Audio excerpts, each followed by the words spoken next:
Salutations compagnons et compagnonnettes. Aujourd'hui, nous sommes le 3 juillet 1940. C'est pour moi un jour d'infamie. Un jour d'infamie parce que ce jour, nos alliés anglais ont attaqué la base marine de Mers el-Kébir. Ils ont bombardé les navires français alors qu'ils étaient en rade. Donc sans aucune possibilité de fuir leur destin mortel. Alors, en parlant de ce jour d'infamie, je fais évidemment référence au président Roosevelt qui en avait parlé par rapport à l'attaque honteuse et lâche de l'Empire du Japon sur la base navale de Pearl Harbor, le 7 décembre 1941. Il y a une terrible analogie entre les deux opérations. D'abord, il s'agit d'une escadre qui va attaquer une autre escadre coincée dans sa rade. Et ensuite, dans l'étendue des destructions, il y a un destin comparable entre deux navires. Le cuirassé Arizona pour les Américains et le cuirassé Bretagne pour les Français. J'y reviendrai. L'attaque de Pearl Harbor fit 2403 morts, 2 cuirassés coulés et de nombreux autres navires endommagés, plus ou moins gravement. L'attaque de Mers el-Kébir fit 1287 morts et 331 blessés, avec, là aussi, 2 cuirassés définitivement coulés et de nombreux navires endommagés. Mais là s'arrête l'analogie, car dans le cas de Pearl Harbor, ce sont les Japonais, donc les ennemis potentiels des Américains qui les ont attaqués. Dans le cas de Mers el-Kébir, ce sont les Anglais, nos alliés. Alors là, il y a un point à développer. À noter que si le monument dédié à la mémoire des quelques 1000 marins américains coincés et morts noyés à l'intérieur du cuirassé Arizona est mondialement connu, en ce qui concerne Mers el-Kébir, il n'y a à ma connaissance que 2 petits monuments pour relater la mémoire de nos pauvres marins qui ont été quasiment assassinés. L'un se trouve à Carnon, dans le sud de la France, pas très loin de Montpellier, et l'autre se trouve à Pornic, en Bretagne. Mers el-Kébir, c'est une page qui est presque effacée, quasiment oubliée des manuels d'histoire. D'abord, Mers el-Kébir, c'est un port, une rade militaire, avec une base souterraine qui se trouve en Algérie, non loin de la ville d'Oran. Alors pourquoi ne parle-t-on plus de Mers el-Kébir? Je pense que c'est certainement parce que ce sont nos alliés anglais, malheureusement, qui nous ont infligé ce désastre. Alors que Pierre Darlan, l'amiral en chef de la flotte de guerre française, avait donné sa parole d'honneur de marin et de soldat que jamais la flotte française ne serait livrée au Troisième Reich et à Adolf Hitler, les Anglais n'en ont malheureusement pas tenu compte. L'escadre de l'amiral Somerville, l'amiral, pas le chanteur, ça aurait été plus cool. Donc, la flotte de l'amiral Somerville, la force H, a donc été envoyée pour détruire la flotte française à Mers el-Kébir. C'est ce que l'on appelle l'opération Catapulte. Alors néanmoins, Somerville a laissé 3 choix aux Français.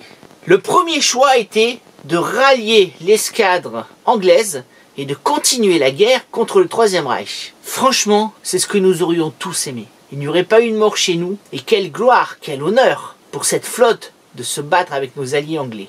Malheureusement, ce n'était pas possible. Pourquoi? Parce que, n'oubliez pas que le 17 juin précédent, le maréchal Pétain, qui est devenu le sinistre chef du gouvernement français de l'époque, a signé l'armistice avec les Allemands. Cet armistice faisait que nous devenions un État neutre, un État qui ne devait plus se battre contre l'Allemagne. Sinon, les répercussions, les représailles auraient été terribles. Et n'oublions pas que on ne s'adresse pas à des bisounours. Le Troisième Reich, tout le monde sait ce qu'ils ont fait. Donc la menace n'était pas à prendre à la légère. Deuxième choix, se rendre ou s'aborder les navires. Alors ici, il faut bien comprendre la psychologie d'abord du soldat, ensuite la psychologie du marin. Il y a un lien quasiment fusionnel entre un bateau et son capitaine, et entre une flotte et son amiral. Et tout le monde savait très bien, français et anglais, que cette possibilité ne leur était pas donnée. Et là aussi, la France était liée par ses accords d'armistice avec l'Allemagne du Troisième Reich.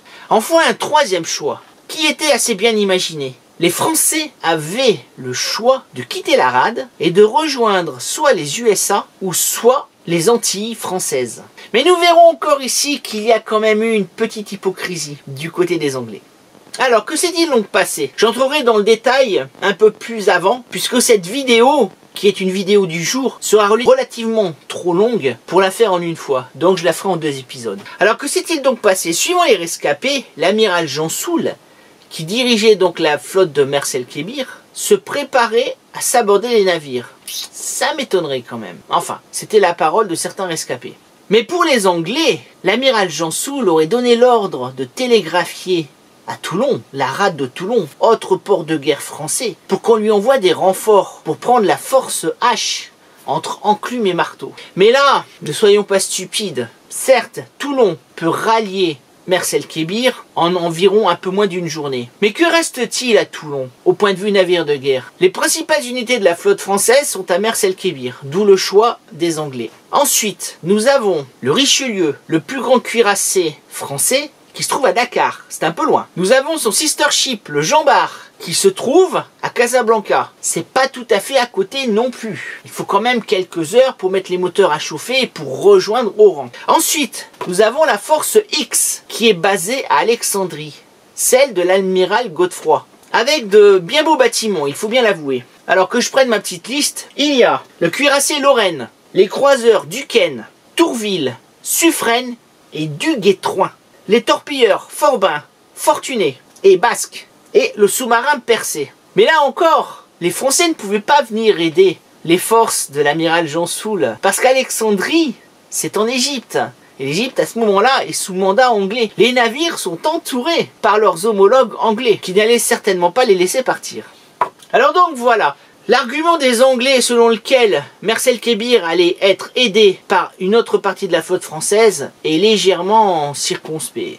Alors qu'allait-il donc se passer? Dans la matinée, la flotte anglaise de l'amiral Somerville arrive à portée de canon de la rade. On commence à discuter par radio. Et vers 15 h, les Anglais décident d'envoyer deux émissaires, les capitaines Davis et Holland. Ces deux-là vont être ramenés dans la rade par une navette du cuirassier Dunkerque sur lequel se trouve l'amiral Jean Soule. Et là, on va discuter. Donc les trois choix sont réitirés à l'amiral Jean Soule, qui veut demander des instructions à Vichy. Il essaie d'atermoyer la situation.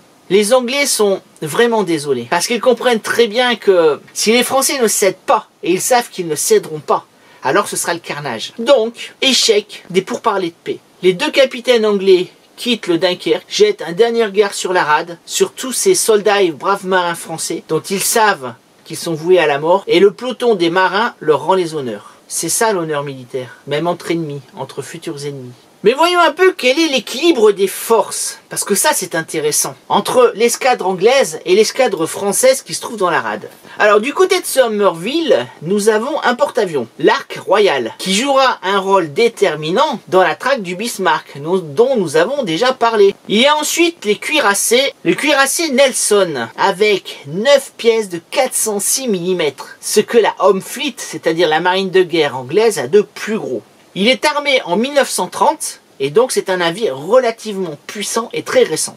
Il y a ensuite le Resolution qui lui est armé de 8 pièces de 380 comme le HMS Hood, comme le Bismarck si l'on voudra. Sauf que le Resolution a été armé en 1916, donc c'est un navire quasiment obsolète. Il y a évidemment le HMS Hood avec 8 pièces de 381 mm. Là aussi, vous le connaissez, j'en ai parlé dans la première vidéo de la traque du Bismarck. Pauvre Hood, qui va être détruit par le Bismarck. Lui aussi a été armé en 1916, donc c'est un navire assez ancien. Il y a encore 3 croiseurs et 19 destroyers, donc la force H des Anglais c'est quand même quelque chose. Et en face, à Mers-el-Kébir, qu'avons-nous? Il y a le cuirassé Bretagne, qui a 10 pièces de 340 mm. Il a été armé en 1915. Pareil, navire un peu obsolète. Il y a le Provence, son sister ship, 10 pièces de 340, toujours armé en 1915. Il y a mieux, le Dunkerque, le cuirassé Dunkerque, qui lui possède 8 pièces de 330 mm, mais qui a été armé en 1938.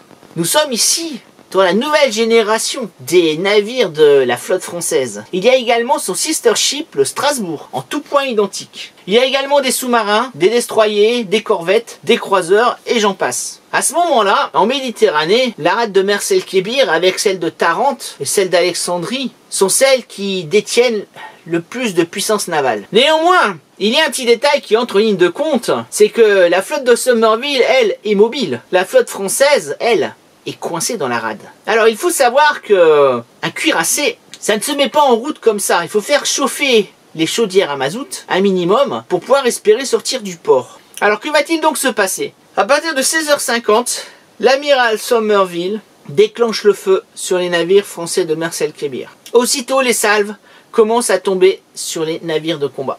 Alors évidemment, c'est la panique sur les navires français. Les premières explosions touchent les navires qui sont encore à quai. Les capitaines de vaisseaux tentent des manœuvres d'évitement. Ils vont essayer de faire sortir leurs navires de la rade, en ne lâchant même les chaînes et les amarres qu'au dernier moment. Peu d'entre eux vont y parvenir. Et le carnage va commencer. Alors voilà, je m'arrête là pour le moment. Nous entrerons plus dans le détail dans la suite de cette vidéo. J'espère qu'elle vous a plu. N'hésitez pas à partager, à vous abonner, à mettre un pouce bleu si la vidéo vous a plu. Je vous dis à bientôt pour cette fois-ci une vidéo qui sera la suite de la ligne Maginot. Et souviens-toi, l'histoire, c'est toi qui l'as fait.